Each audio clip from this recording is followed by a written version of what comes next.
विचार की उत्पत्ति त्रिगुण पर आधारित है, सत्वगुण, रजोगुण, तमोगुण। जैसा उस समय आपके हृदय पर हावी होगा वैसा विचार उत्पन्न होगा। वैसे विचार करने में व्यक्ति स्वतंत्र है, विचार करे, कोई दिक्कत नहीं है। उस विचार की पूर्ति होगी या नहीं होगी, यह कर्मफल, प्रारब्ध, भवतव्यता पर और या यूँ कहिए कि ईश्वर पर आधारित है। अब आप पूछेंगे कि सत्वगुण, रजोगुण, तमोगुण की उत्पत्ति कब, कैसे, क्यों रहेगी।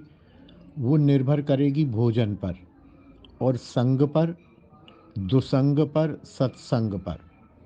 आप तड़कती भड़कती हुई फिल्म देख के आएँ और उस समय आप विचार करेंगे तो रजोगुणी विचार आएगा। आप किसी से झगड़ रहे हैं, क्रोध हो रहा है, तो क्रोधपूर्ण विचार होगा। मैं तेरा मुंह नहीं देखूंगा, ये क्रोधपूर्ण विचार आएगा।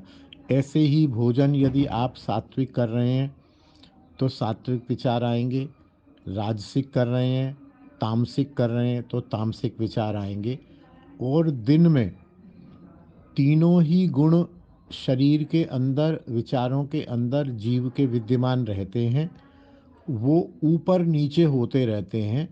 कभी सत्वगुण हावी होता है, रजोगुण शांत पड़ा रहता है, तमोगुण शांत पड़ा रहता है।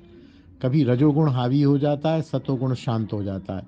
कभी तीनों सम स्थिति में आ जाते हैं, कभी कोई हावी हो जाता है, कभी। ये सब भोजन, परिस्थिति और संग आदि से होते हैं। और फिर जैसे भोजन से रजोगुण हुआ, फिर रजोगुण से फिर तमोगुण और दूसरे ये रजोगुणी बातें शुरू हो जाती हैं। और रजोगुणी भोजन, पहले रजोगुणी भोजन किया, फिर रजोगुण आया, फिर और रजोगुणी भोजन करने की इच्छा हुई, फिर और रजोगुणी भोजन किया, फिर और रजोगुण बढ़ गया, फिर रजोगुणी भोजन किया। हमने निश्चित किया कि कुछ नहीं, वो कोसी पर जो रेस्टोरेंट है वहाँ जाके खाना खाएंगे आज। अब वहाँ गए, पता चला कि वहाँ भोजन मिला ही नहीं, आज तो रेस्टोरेंट की छुट्टी। तो तमोगुण आएगा, यार ये क्या तरीका है, इनको सूचना देना चाहिए, तमीज़ है, हम वहाँ से गाड़ी लेके आए, हमारा 400 रुपये का पेट्रोल फूक गया।